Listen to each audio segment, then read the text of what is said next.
पश्चिम Asia, जहां पिछले कई महीनों से सिर्फ मिसाइलों की आवाज सुनाई दे रही थी, जहां हर दूसरे दिन युद्ध का खतरा मंडरा रहा था, जहां स्ट्रेट ऑफ हॉर्मुज से लेकर तेल टैंकरों तक दुनिया की सांसें अटकी हुई थीं। अब उसी मिडिल ईस्ट को लेकर अमेरिका के राष्ट्रपति डोनाल्ड ट्रंप ने ऐसा बयान दिया है जिसने पूरी दुनिया को चौंका दिया है। ट्रंप ने साफ शब्दों में कहा है, ईरान के पास अब सिर्फ दो रास्ते हैं, या तो डील या फिर ऐसा हमला जिसे उन्होंने खुद टू किंगडम कम कहा है। यानी साफ संकेत, अगर समझौता नहीं हुआ तो सैन्य कार्रवाई तय मानी जा सकती है। लेकिन सबसे दिलचस्प बात यह है कि ट्रंप खुद कह रहे हैं कि डील होने की संभावना 50-50 है, यानी आधी उम्मीद शांति की और आधा खतरा युद्ध का। अब सवाल यही है, क्या अमेरिका और ईरान के बीच सच में कोई बड़ी डील होने जा रही है? क्या महीनों से जारी तनाव खत्म हो सकता है, या फिर ये सिर्फ दबाव बनाने की रणनीति है ताकि ईरान झुक जाए?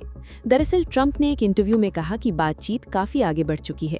उन्होंने दावा किया कि समझौते के ज्यादातर हिस्सों पर सहमति बन चुकी है और अब सिर्फ अंतिम तकनीकी बातें तय होनी बाकी हैं। लेकिन उसी वक्त ट्रंप ने चेतावनी भी दे दी कि अगर डील फेल हुई तो सैन्य विकल्प पूरी तरह तैयार है। यानी ट्रंप एक तरफ शांति की बात कर रहे हैं, दूसरी तरफ युद्ध का डर भी दिखा रहे हैं, और यही इस पूरी रणनीति का सबसे बड़ा हिस्सा माना जा रहा है। अब समझिए कि इस संभावित डील में आखिर क्या-क्या शामिल हो सकता है। रिपोर्ट्स के मुताबिक सबसे अहम प्रस्ताव है 60 दिनों का सीज फायर, यानी 60 दिन तक किसी तरह की बड़ी सैन्य कार्रवाई नहीं होगी। जरूरत पड़ी तो इसे आगे भी बढ़ाया जा सकता है।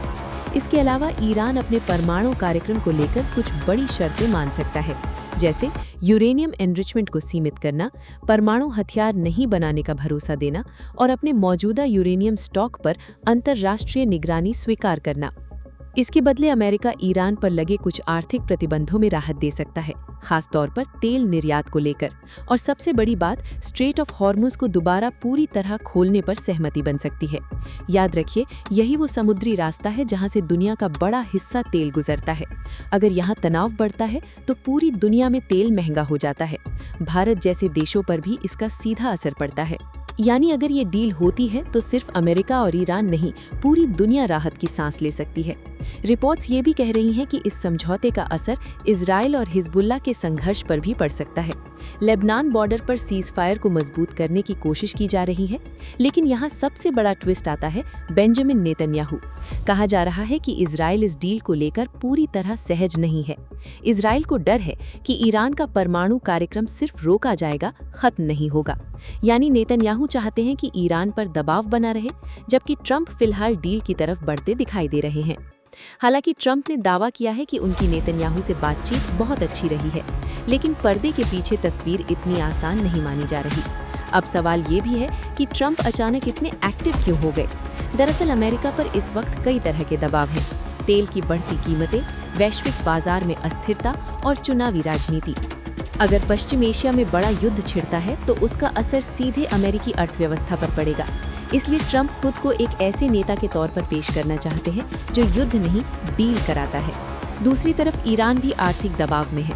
प्रतिबंधों ने उसकी अर्थव्यवस्था कमजोर कर दी है, तेल कारोबार प्रभावित हुआ है और ऐसे में उसे भी राहत चाहिए। लेकिन सबसे बड़ा सवाल अब भी वही है, क्या सच में ये डील हो पाएगी? क्योंकि पश्चिम एशिया की राजनीति सिर्फ बयानों से नहीं बदलती। यहाँ दशकों पुरानी दुश्मनी है, रणनीतिक संघर्ष है और अविश्वास बहुत गहरा है। फिलहाल दुनिया की नज़र अगले 48 घंटों पर टिकी हुई है, क्योंकि ट्रंप ने साफ कर दिया है, या तो डील होगी या फिर मिडिल ईस्ट एक और बड़े युद्ध की तरफ बढ़ सकता है। Subscribe to One India and never miss an update. Download the One India app now.